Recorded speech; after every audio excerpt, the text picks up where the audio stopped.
Hello and welcome to the final episode of the Mighty Oaks podcast for season 23-24.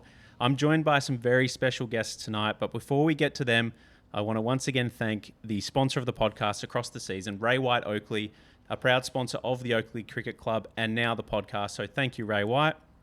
I also want to remind you guys and thank you for listening across the season. Keep liking on YouTube, keep subscribing, keep listening on Spotify and sharing it around, because today we got a pretty awesome and exciting episode. As you will know, if you're part of the OCC family, we had two senior teams in grand finals a week and a half ago, our third 11 and our fourth 11. And if you're watching on YouTube, you can probably tell by the giant blue triangle draped across the front of the table that we did have one of those teams win the grand final. It was our third 11, and I'm joined by a couple of stars from the third 11. I'll start with you, skipper, Premiership captain Anthony Howes. Welcome to the podcast. Thanks for having me. How does it feel to be a Premiership captain in the third 11? It feels pretty good. Obviously, great season. So to make sure that an Oakleigh team won a Premiership at the end of it is a huge honour, being captain, and something that I'm going to be able to look back on if it never happens again. That I am now a Premiership captain at Oakleigh and Absolutely. will always be. So no one can take it away. No one can take it away. And I'm also joined on the end by one of the stars of the grand final, taking FIFA, but we'll get into that a little bit later. Manny Kingar, welcome to the Mighty Oaks podcast and congratulations. Thank you. Thank you for having me here. It's an absolute pleasure to be part of it. Been listening it throughout the year, and credit goes to you and Matt and everybody else being part of it. So thank you. Thank you and well done. So before we get into running through the actual game, the actual third 11 grand final, I just want to forward sell a little bit what we got coming up. We're obviously going to talk extensively about the third 11 grand final and celebrate their premiership. I'll have some footage rolling through the YouTube clip as well of the boys getting their medals, the team song after the game, some of the celebrations.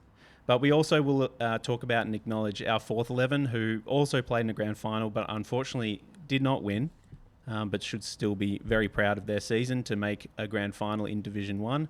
So we'll talk about that match.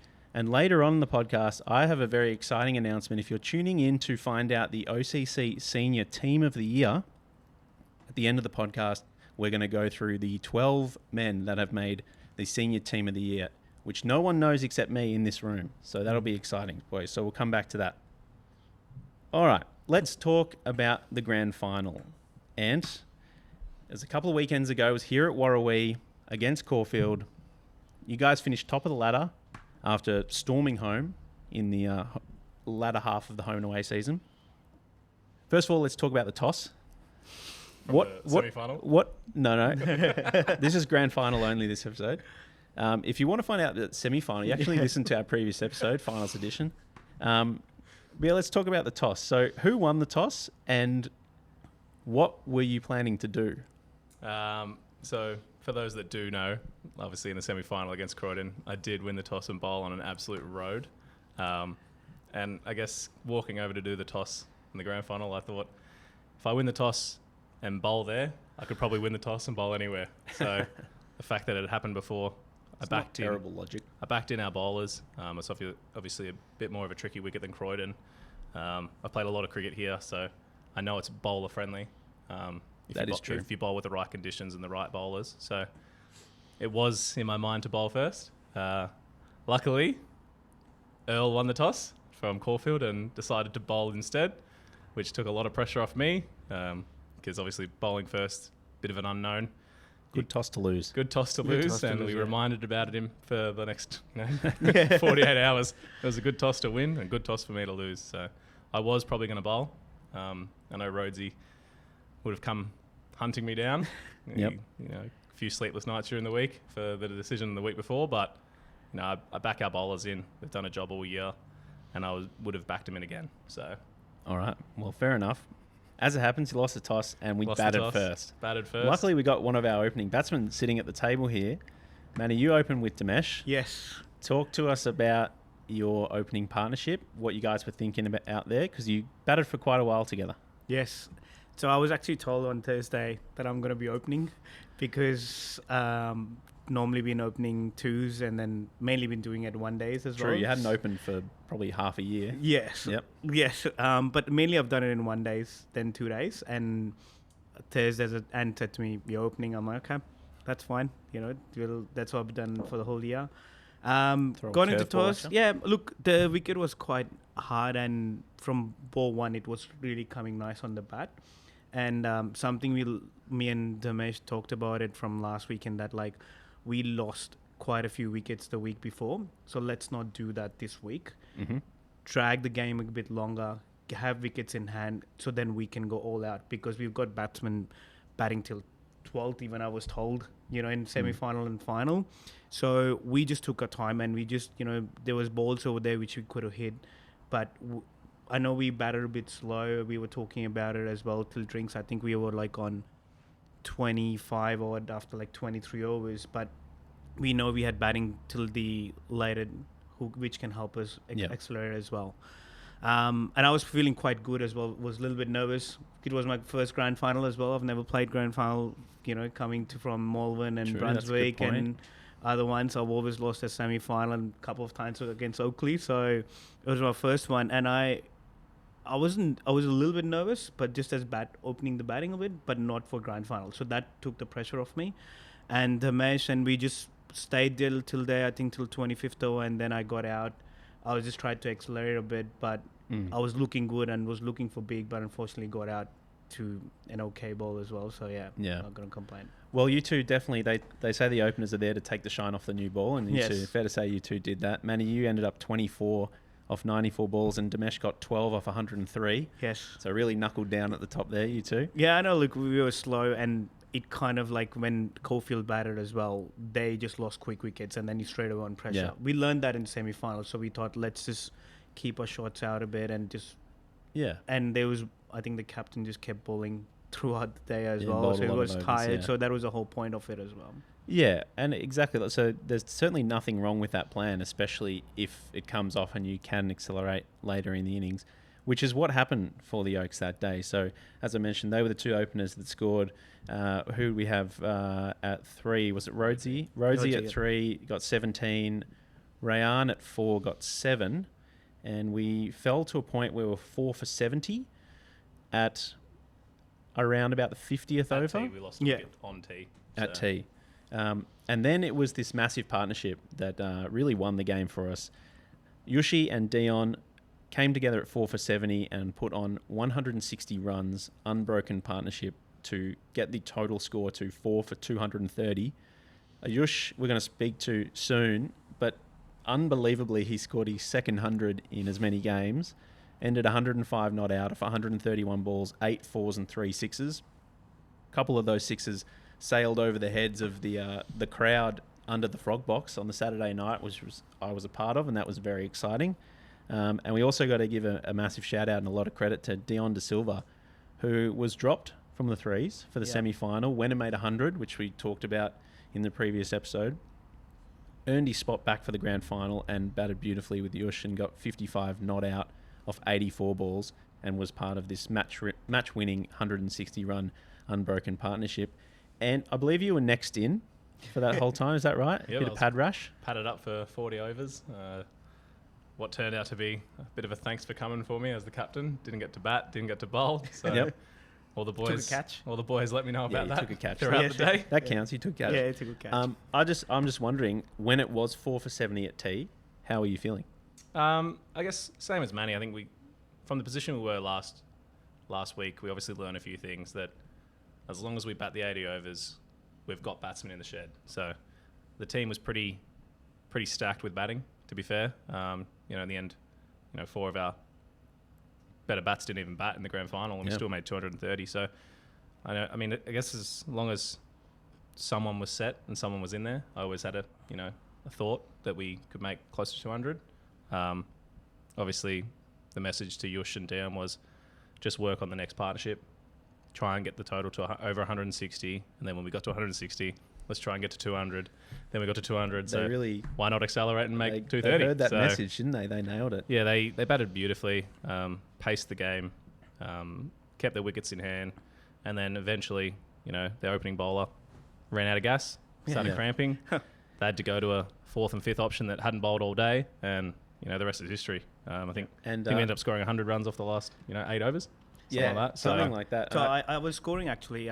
We were 140 until 71st over. Yeah, And then we went 90 in 9 overs. 90 and 9 overs. And Beautiful. Yushi was just made 50 in 71st over at 100 balls. Yeah, I remember yelling Then- out double it. Yeah. And he did. And He then did. he made So was he 50 off 100? 50 of 100 in 71st over. And And, he then he made 50 of 28 balls. Wow.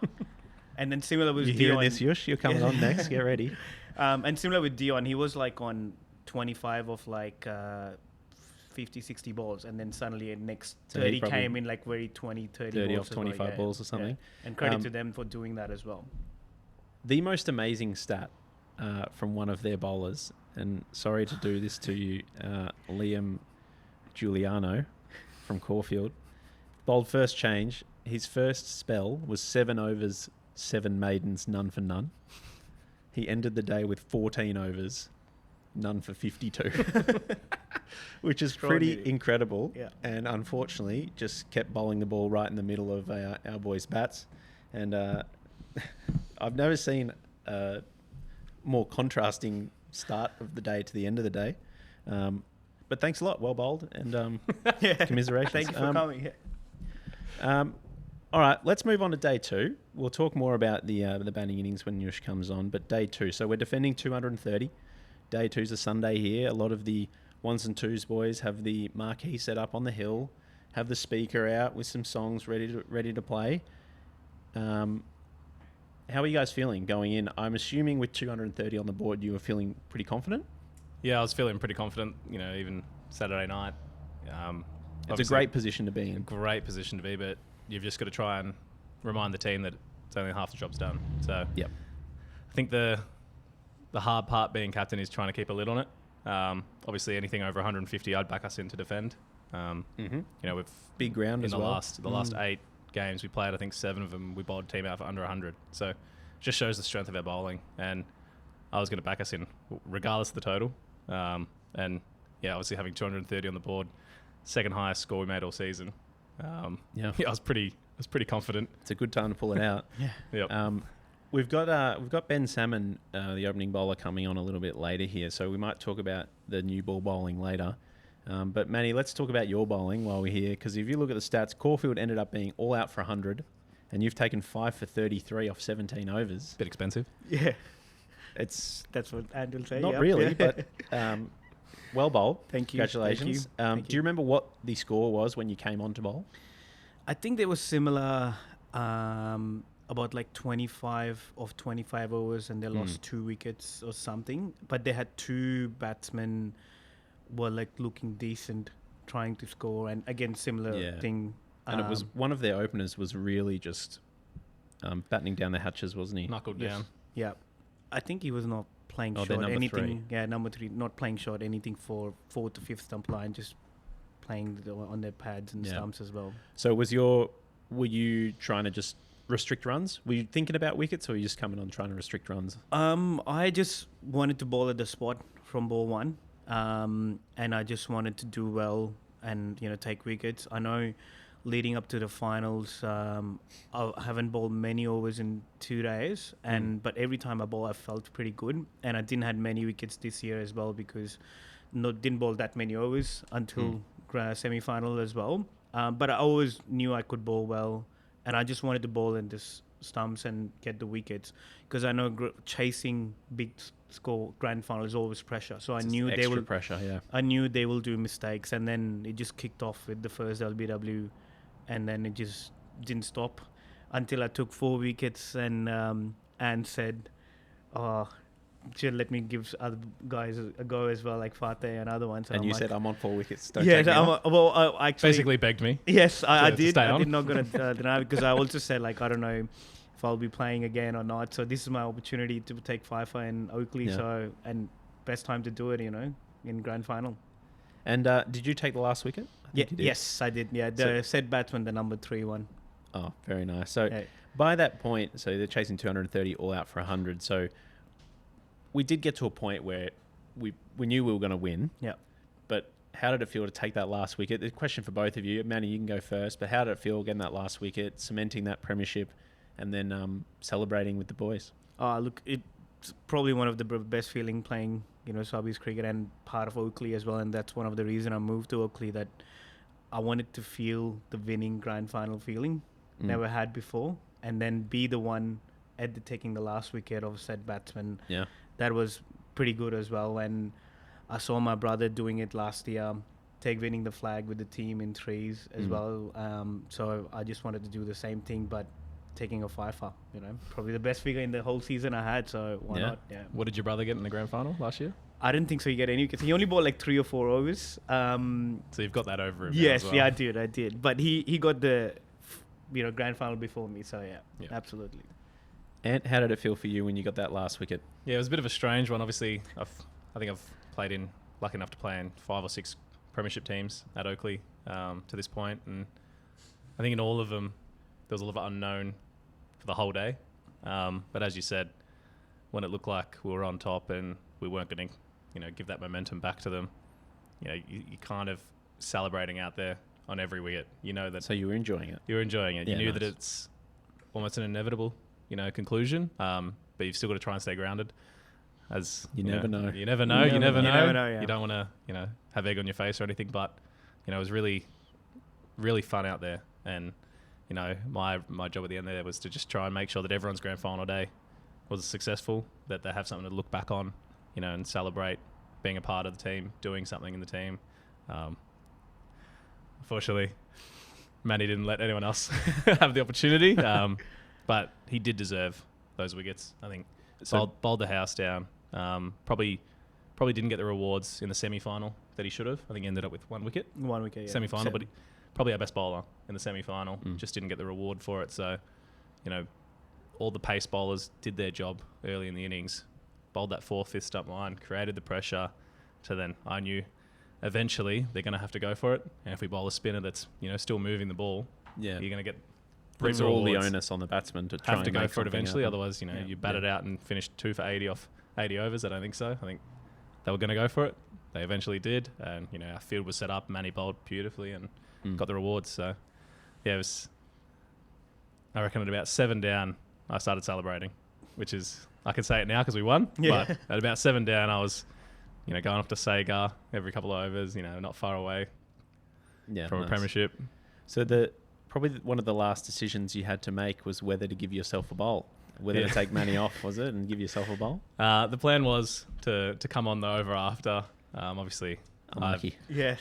I injured my shoulder and haven't been able to bowl for the last month. So just to kind of, quieten the noise about thanks for coming, thought I'd try and bowl. I would have probably only bowled 2 or 3 balls before breaking down, and Down would have, got to finish that over. So, he's a bit salty at Manny as well because Manny's cost him 3 balls. I thought you were going to give it to Rhodesy last week. Nah, But, Dion. Yeah. So, yeah, I was thinking about bowling, but, at the end of the day, I didn't have to. I had faith in my team.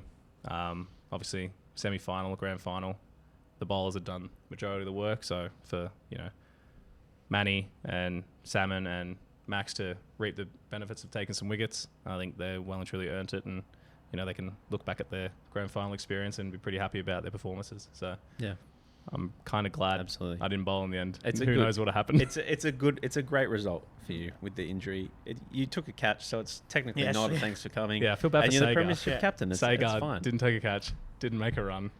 Can a keeper, Couple of buys. Can a keeper get a thanks for coming? Leave that in the comments. Can Well- a keeper get a thanks for coming? Yeah. But Zero he catches. was he was saying to me that the last ball, the wicket I took, the batsman was out of the crease. Yeah, you robbed him. You and robbed him it of was the his stumping. It was And about that's probably 3 the only metres time down. I'll hit the stumps, and it actually hit. So it was good as well. But no, credit to like other bowlers who were bowling around me as well, and at the start as well, just help his overall team to achieve the grand final feeling. It's actually a good point while we're here. We'll talk about it with Salmon, but you took 5 for 33 off your 17. Max Getley 2 for 16 off 9. Ben Salmon 2 for 19 off 12.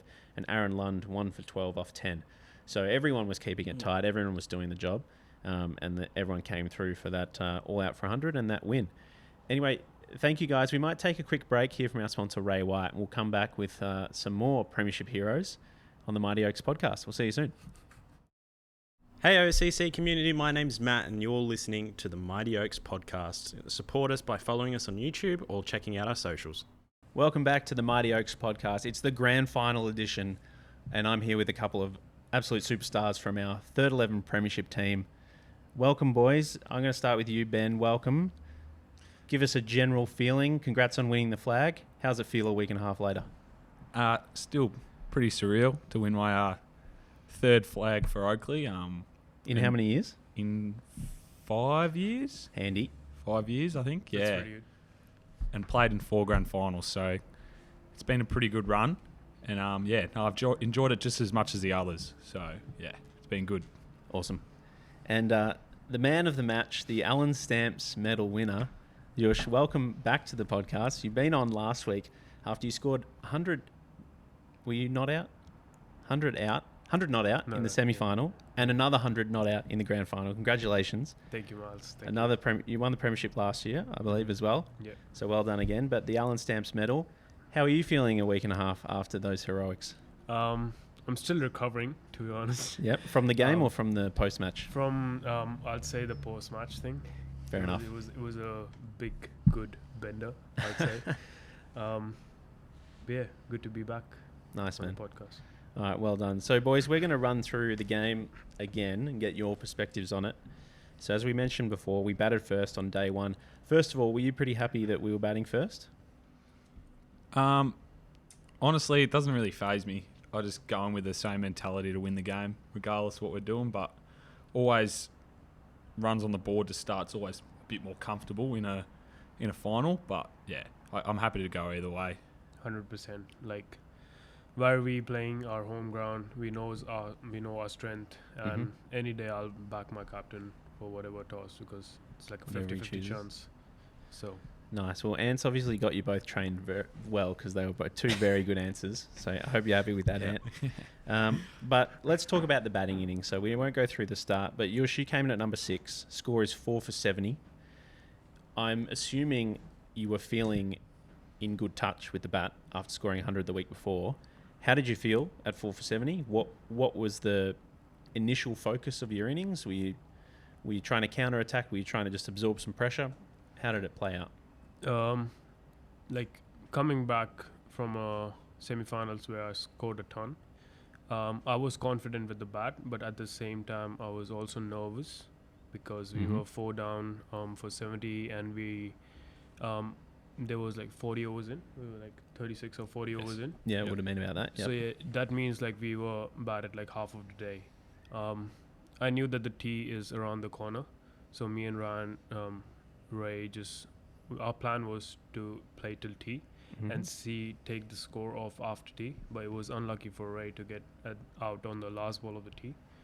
But yeah, after tee, me and Dion were just planning to play till 70 overs, score about like 3 to 4 and over, and take it off because we all knew that we have shots like I could play shots, Dion can play shots, and we can score after 70 because after tee, like the bowling team is tired, and given that Varavi is a really big ground, there's heaps of runs around. It's true. It's hard to score boundaries, so we knew that we both are very fit, so we can run between the wickets, and that's what we did. So we stuck to the plan, and touch wood, everything happened good. It's a great point because you two are both quick between the wickets, and your running in the last 10 overs was just as good as your hitting. Oh yeah. It is pretty hard to hit boundaries. You only hit 8 4s and 3 6s, so it's not that many. But no, like running between the wickets, like I've never had so much fun batting with someone. Nice. Especially I'll give a shout out to Dion as well. He was like, I could see like he was trying really hard to run between the wickets with me. Like every run we ran, we just ran it out. Like we have to run it because it's the grand finals. We knew that after these two, like these are the last few overs that we're gonna play for the season, and we're gonna give it everything we have. Yeah, that was our plan, and we stuck to it. Absolutely. And just bring the mic in a little bit closer to yourself there, Aayush. And I want to ask, did the fact that those last 10 overs, so the plan you just mentioned, you executed perfectly because as we mentioned before, the last 9 overs we scored 90 runs. Did it help having a group of 20 blokes who were a couple of beers deep, cheering on every single run. Did that help you run through the wickets and help you get through? I love the blokes because when I was batting, the captain of the opposition team was talking a lot. Every boundary I hit, he used to turn back and talk shit to me.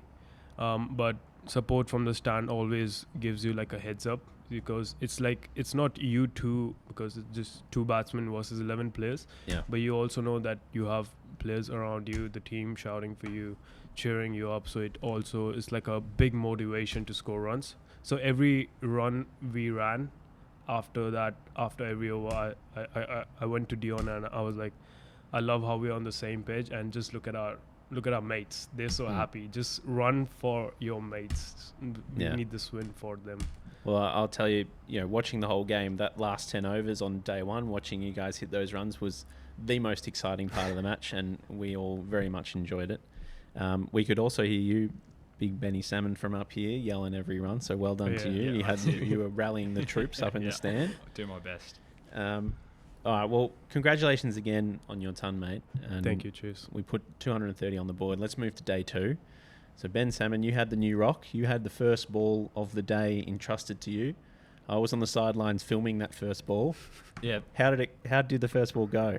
So the first ball didn't exactly go to plan, and as you'll see if you're looking at the Oakleigh Instagram, it was not put on the story, as it sort of got stuck in the hand and pitched at my toes, and lucky it didn't go for a boundary, which could have started their day very well. But Miles had the good idea of not putting it on the Instagram to save me some grief. Yeah, but actually, I put the second ball of the day on the Instagram. yeah, I can't which put is that a little on bit the better. day. Yeah, No, I didn't notice that.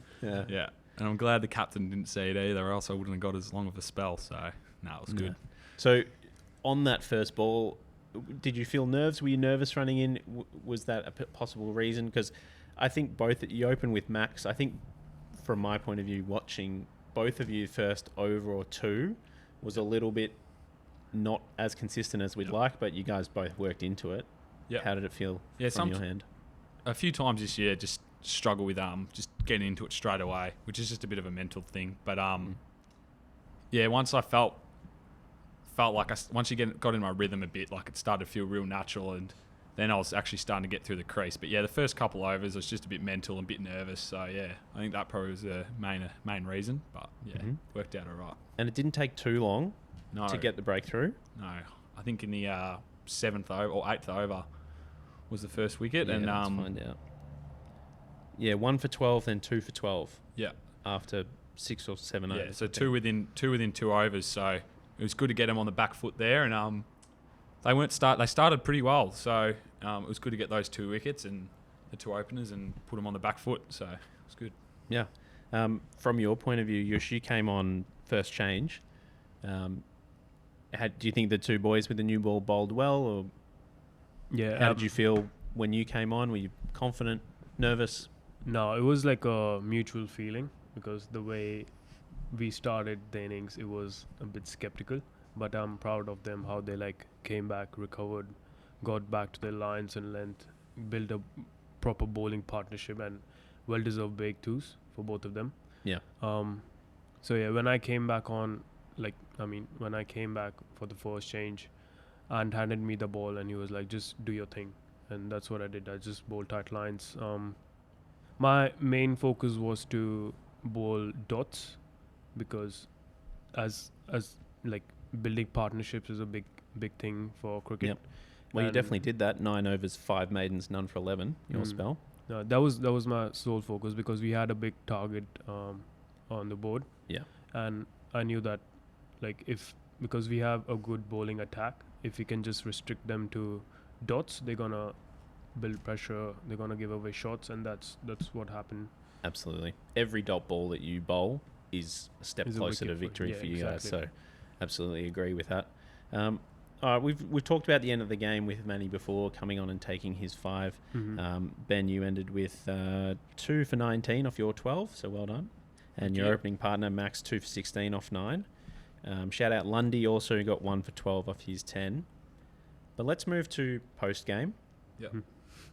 So you won the game, as we talked about with Ant. You probably knew a few overs before that it was most likely that you guys were going to win. Yeah. How were the celebrations? Well, How did it feel? I'll say first off, I made the grave mistake of coming off after my second spell, because I felt a bit tight and I thought something was about to pop. But then as soon as he started getting a bit closer to victory, a bit too soon, I knew I wasn't going to get back Were on. you stuck on the sidelines? So I was stuck on the sidelines, and No. I remember seeing Max Getley fall over, and I said, "You're all good, Max. You sure you don't want to come off?" And he pretty much just ignored me, and I was like, "Oh well." But as soon as the last wicket was taken, I made sure I ran on there pretty quick, as you can see on the frog box, and here on the frog box as well. So Yeah, I think here more than yes, C maybe. yeah. But the celebrations went quite well that night. Yeah. Mm-hmm. Awesome. Yosh? Yeah, it was.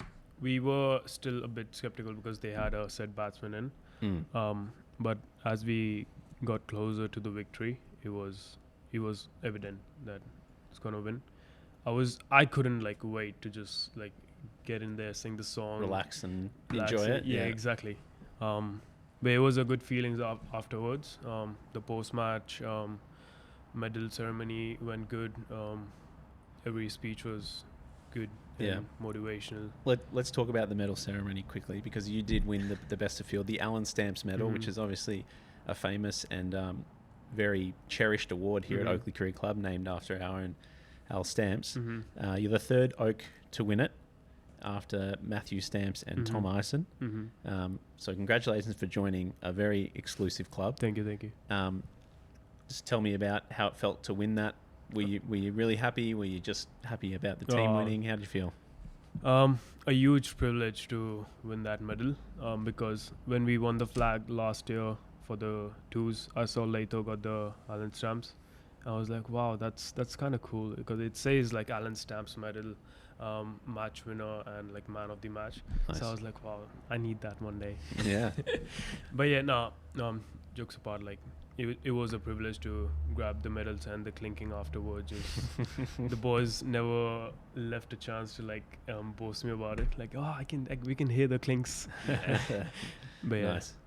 Must be a pretty good feeling, No, clinking around the winning change rooms. Yeah. But congratulations again, mate. Well done to both of you. Thank you. Before we go to a next break, maybe just throw to either of you if there's anything extra that I've missed that you think's worth a mention, or anything, the highlight of the celebrations that night, or anything about it. Ben, you got anything? Highlight of the celebration, I'll leave it to Ben. Yeah. Because I think he was the man of the highlight. He was best on after, was he? Yeah, there may be a few things you can't repeat on online, but I made sure. All I'll say is I made sure I washed the flag after the game, and Thank you so got it much nice for and doing clean, that. because it's going to be up on the roof for the next 100 years. This beautiful flag as you we can have in see front of here, us. Looks freshly very washed. clean, yeah. But yeah, there was a few good celebrations from everyone.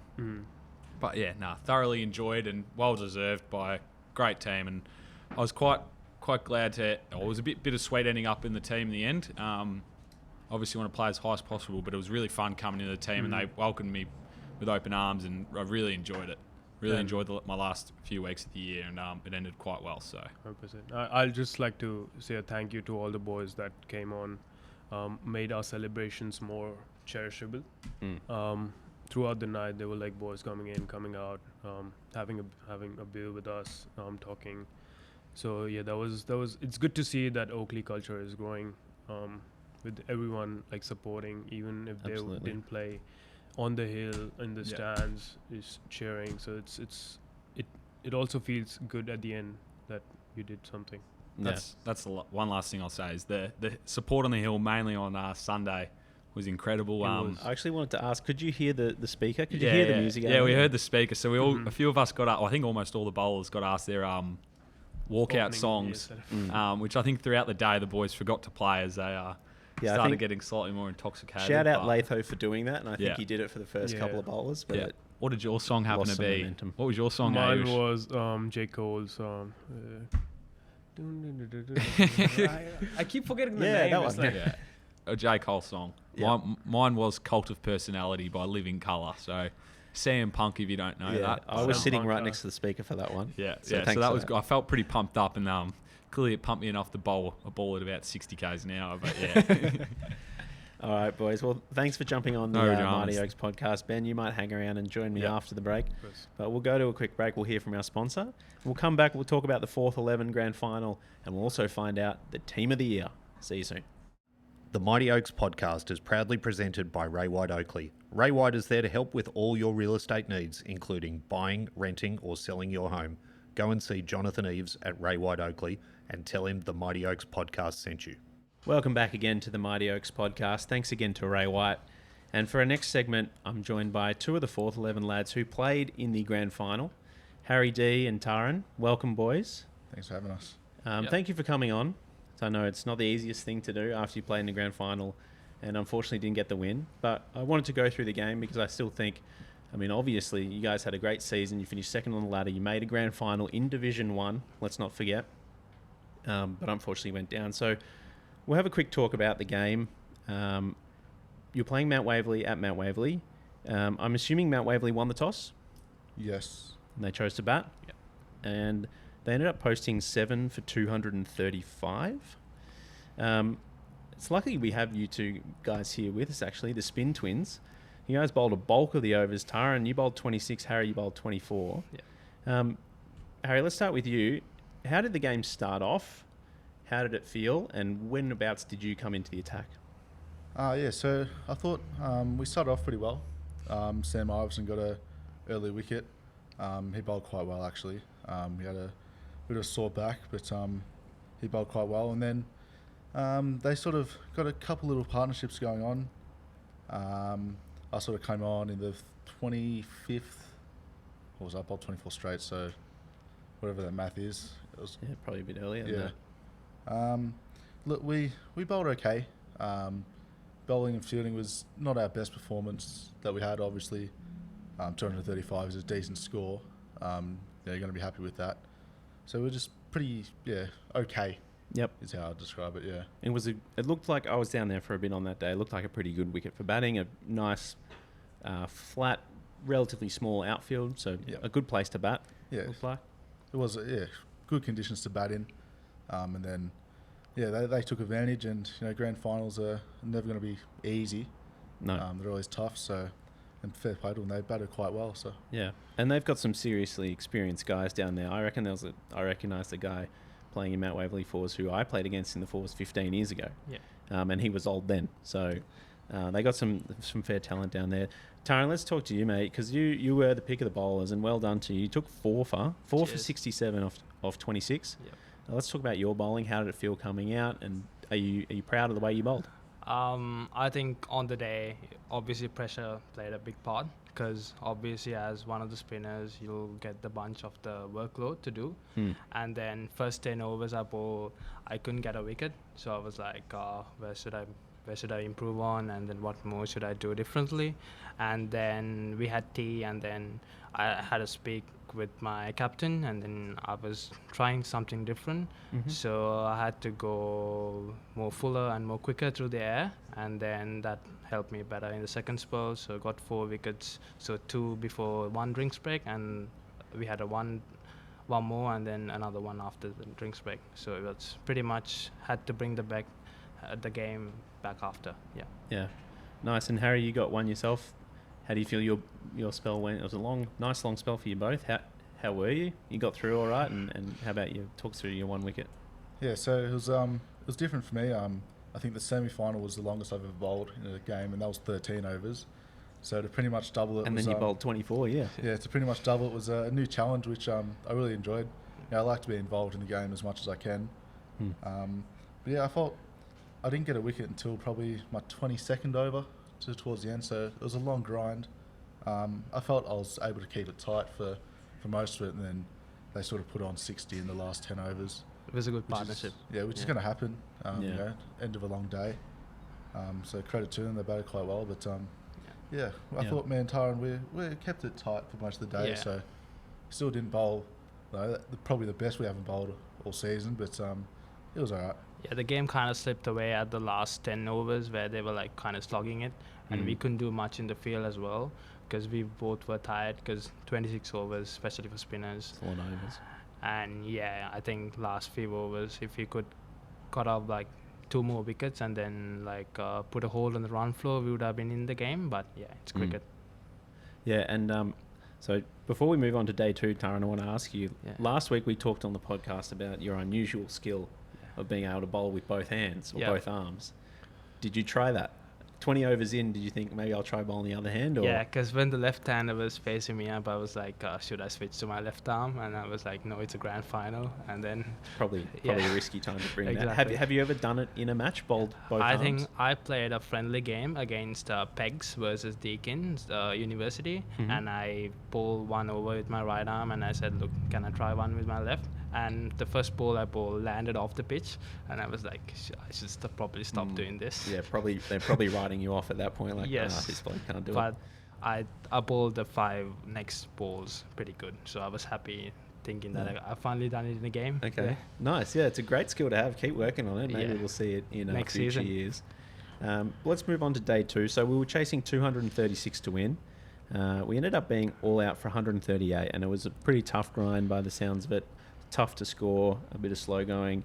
Harry, you opened up the batting, didn't you? Yeah. Do you want to just give us a brief rundown of how you felt out there and how the day went? Yeah, coming in chasing 236 to win, it's a big score, but it's definitely achievable. It's under 3 and over, so I just knew if we were able to, build some partnerships and bat the whole 80 overs, and knew we were in with a red hot chance. Obviously, myself and KP opened up. We started okay, like we only put on sort of 15 or 20, and then just didn't really get going, and then sort of after that the scoring pretty slowed up a little bit. Their spinners bowled quite well. You would have seen in their economy rates they were very tight, and we just didn't really get much momentum. I'm assuming this was one of the spinners, one of their bowlers, 19 overs, 12 maidens, 2 for 13. Yeah. Yeah, so it sounds like he was very tough to get away. That was the off spinner, right? Yeah. Yeah. All right, well, we'll look through the scorecard. Yeah, as you said, no one really could get going. We had Archer Johnson with the top score, 52 not out of 137 balls. But, yeah, fair to say, much like the 2s the week before, chasing a similar total, probably left too much to do too late. Yep. Didn't we? It was too tough to score, and it made it hard for the lower order to come in. But thank you for coming on, guys. It was great to have you, and I think definitely still a season to be proud of. And also for the young kids to play in a grand final, I think that experience means a lot in their careers. And then especially for Archer, and then players like Joel who bowl well. So a lot of youngsters in the team. You're exactly. right. Yeah. So well done to those guys. Well done to Craig Johnson, the skipper, for the season.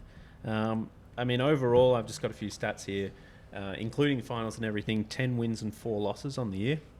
Pretty good record. And I think we came into finals in really good form. I think most of our losses were early in the season, so we came in, looking to give it a really hot crack. And the semi-final, we lost to Endeavour Hills a game before that, but we bounced back. Semi-final was one of the great wins from you guys, so well done on that. Just before we wrap up, I just wanted to sort of sum up the 4 season. I've got a couple of stats here. The top run scorers for the season, number 1, Ryan Chappell, 314 runs at an average of a tick under 45. Raf Parton, young gun, who's done a great job, scored 253 runs at an average of 23. And the old head, Andrew Donoghue, 245 runs at 49. And then the top wicket takers, Joel Ajani, another one of the youngsters, 16 wickets at 14.65. The skipper, Craig Johnson, 16 wickets at 17. And Tharin, sitting right there, he actually, with that 4-for, ended up taking the third most wickets in the 4s for the year, 14 wickets at 17.9. So well done to you. Congratulations, boys. Well done on a great season. Thanks. Thank you for coming on. Any final things you'd like to add on the season, or anything you'd like to say before you head off? I thought it was obviously a good season overall. We were probably one of the younger teams in the competition. Yeah, I don't doubt which it. is obviously that's a positive. Lots of guys sort of 15, 16, and obviously now I've gotten grand final experience under their belt, which is only going to help them in the future. So yeah. Like Fantastic. especially with chaps, like he's come up clutch so many games for us this season, so special mention to him. Yeah, well done, chaps. And Joel as well, with the new ball, for a young kid to bear that responsibility is great, and he's done consistently well this season, and the numbers show it. Yeah. Awesome. Well, thanks, guys. Well done on your season. We're going to take another short break here on the Mighty Oaks podcast. We're going to come back and announce the team of the year. So don't go anywhere. Hi, I'm Anthony Howes, and you're listening to the Mighty Oaks podcast. And we're back here on the Mighty Oaks podcast. We are drawing to a close. We're nearing the end of the podcast and the end of the season. I'm joined once again by a couple of Third 11 Premiership heroes, Anthony Howes and Ben Salmon. Welcome back, fellas. Thank you. Thank you. And you guys are very special tonight because you are the first people who are going to find out the OCC Senior Team of the Year, which I am going to announce live here on the podcast. Incredible. Here is the document in front of me. Yep. Did Armaguard bring that in? They did, yeah. I Thought so. just got inside from dealing with those boys. The betting on this has been fierce. Yeah, I thought so. Are we starting from 12th to 1st, or...? No, so I'm going to do it in batting order. Sounds good. I'm going to tell you the team of the year. Now, just firstly, I'll let you know a little bit about it. So we picked a 12-man team, as every team by the ones can play 12. This is going to be in batting order. Any player who played senior cricket, that's first, second, thirds, fourths, or fifths, is eligible for this team. And the stats I'm going to read out are cumulative of the whole season. So if someone played multiple games in different 11s, the stats all add up. Yep. So without further ado, let's hear Here we go. the OCC Senior Team of the Year. Opening the batting at position number 1, a surprise to no one, Ryan Pearson. Never in doubt. Yep, pretty good selection. Fair enough. The recent Sam Blackburn medalist of this season, all up stats, 406 runs at an average of 23.88, as well as 25 wickets at 18. Yep. That's a pretty handy Genuine all-rounder. opening Decent batsman. cricketer. Do you have his catches on there? Because I'm sure he would have taken a fair few as well. I don't have his catches, but I do have his high scores, 93 and 90. Yep. And his best bowling Nervous was 90s. 4 for 12 off 9 overs in a one-day game. So well done, Ryan Pearson, number 1 opening Congrats. batsman Well done. of the Team of the Year. Number 2, a brother of a man sitting to my right, Robert Howes, makes the Team of the Year after only playing after Christmas. That's cracked. But Parachuting in. He had, Yeah. I honestly don't think you can argue. He had a remarkable second half of the season, making 376 runs at an average of 62.17. That's kind of Very old. consistent. I'm pretty sure that's only a few runs short of what he made last season. Last year. Well, imagine what he could have made if he played the He whole played year. half a year. Fatherhood has treated him well, and And also not ever trained him. Trained once. Might be something in that. Amazing. Not training Yeah. and performing. Well, if anyone wants to play next year and not train, just rattle off these stats. You could be seeing me in the 3s if you want to do that. Rob made 450s, a high score of 84, and then made a 66, a 65, and a 64. So Yeah, it's the crazy. nervous 60s for old And Rob. 165 or something retired, not out, which was Retired tied. yeah, retired tied. Retired tied. Yeah. Retired red. And shout out to him, also top scored in the second 11 losing final. So well done, Rob. Commiserations to and that pretty- game. Ryan Pearson, Pretty good top 2 to have. Our- Well deserved. our opening batsman. Probably bat first if I was captain of that team. Oh, huge. You haven't heard the bowlers yet. Controversial. At number 3, a new man to the club and a man who's fitted in really well and done exceptionally well, Carter Bilbrough, number 3. Yep, that is No valid. surprise. Valid. I think made the most runs, At the most club. senior club runs at the club this year. Yep. That was across a number of teams. He Yep. switched between the 3s and the 2s and also played quite a few games on Sunday in the 5th. Dominated in the 5th. But Dominated. made a total of 578 runs at an that's average crazy. of 32.1 Yep. and made 450s, had a high score of 69, also a Valid. 68, a 61 and a 52. And so those 450s, I'm pretty sure one was in the 2s, one was in the 3s, and 2 were in the 5th. So all 11s he scored runs. So awesome. Well done, Carter. The most Yep. runs, 578 runs. You're our number 3 batsman in Team of the Year. Queenslander. At number 4, the number 4 bat and also the wicket keeper of this Team of the Year, Huge Dinesh news. Patel. It's crazy. 4 was crazy. So played the year in the 3s under you, and obviously he scored 413 runs at an average of 37.5. He made 450s with a high score of 87, don't tell Nordo, and 74 and 69. And as a keeper, took 16 catches and 2 stumpings for the It's very season. good. Pretty decent season. We don't have his strike rate perhaps on that, do we? I do not have his strike rate. I think that's for the best. Crazy stat for everyone. Those 400 runs came before finals. Yep, crazy stat. Could have been more. Could have been more. Could have been more. Nevertheless, another excellent season from you, Dinesh. Congratulations. Number 4 in Team of the Year. Number 5, an all-rounder position, the coach of the club, Matthew Grace. As a batsman, 226 runs at an average of 20.5 with a high score of 62. And with the ball, 28 wickets at an average of 13.29 with the best bowling figures of 7 for 35. Yeah, that's crazy stuff. Yep. Pretty good season. Yeah. for the Pretty coach. good. Bat and ball, very handy at number 5. Well done, coach. Well done. Matthew Grace at number 5. Batting at number 6, which is actually a little bit higher than he tended to bat in his actual 11, we've got Ryan Chappell, who played 4s and often batted at 7 and 8 and just came in and took attacks apart Let the kids bat.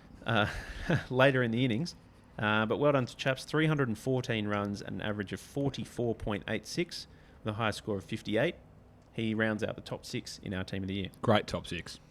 At number 7, this one could be quite controversial. But we got an all-rounder here. I'm keen. His name is Anthony Howes. Congratulations, my friend. You made the team of the year. Thank you. Well done, Mogger. As an all-rounder, so this includes your third 11 and some of your 5s games. 325 runs at 27.08. Handy for a number 7, for sure. Highest Well done. scores of 74 and 51. And overall, 45 wickets at 8.67. Played a couple more games than most, but 45 wickets is certainly nothing to sneeze at. Couple of fifers, best bowling, 5 for 21 and 5 for 25. And well done. How do you feel? Yeah, pretty good. I felt like I was pretty unlucky not to make the team last year, so goes to show hard work gets you there. Hard work and playing a lot of games. Playing a lot of games. So well done, Ant. Thank Number you. 7 and in the true all-rounders position / keeper's position.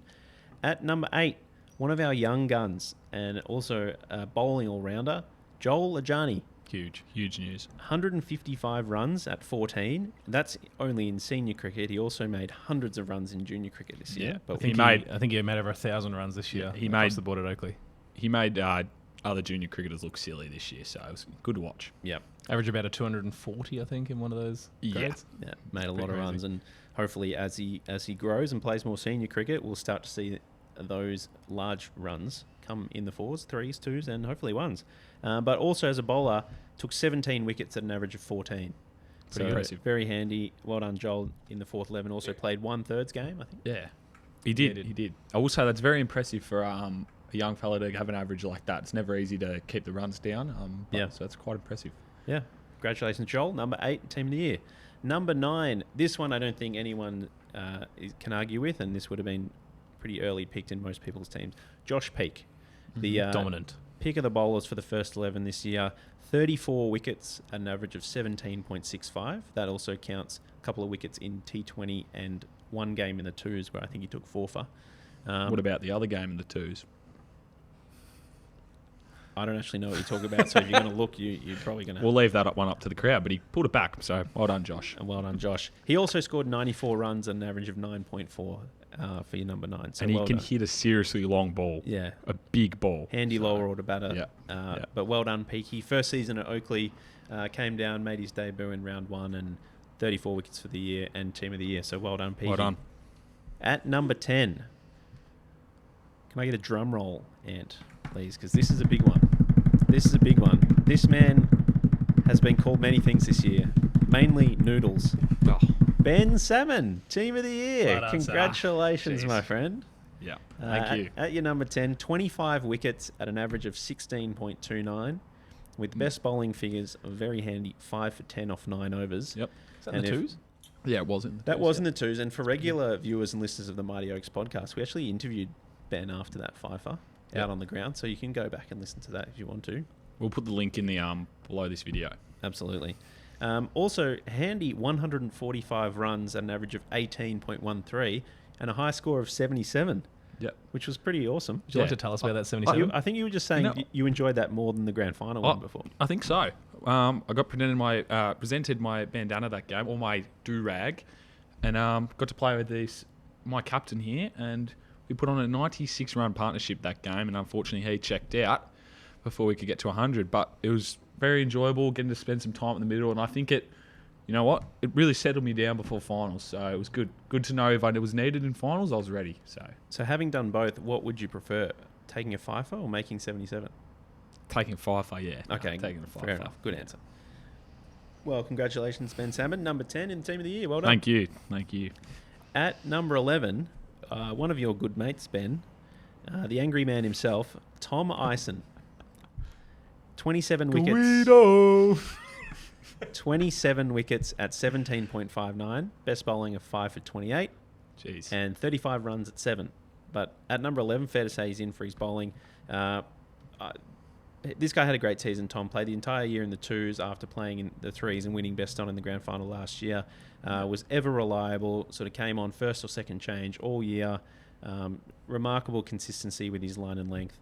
And Also got a few games in the ones, I'm pretty sure. very true. Also made his first 11 debut. So a massive year for you, Tom. Well done, ISO. Awesome and congrats on being the Team of the Year. Yeah, just his season, incredible stuff. He just he lives and dies by the sword. He doesn't stray away from what he knows, and he does it pretty well. So he backs himself in every time he goes out there. And although he's batting well, not say it, I will look out in the future because he can bat. He doesn't like to tell himself, but he can. So just look out for that. Right, so look at you two, 10, 11. Could be dangerous with the bat. Yep.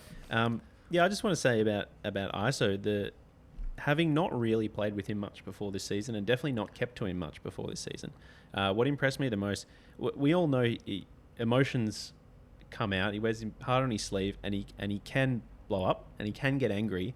But I'm super impressed that even when he does blow up and get angry, the next ball is just back on that same spot. It seems to not affect his bowling.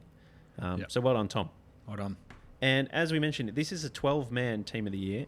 And the 12th man of the year, in a very appropriate position, Matthew Tyson.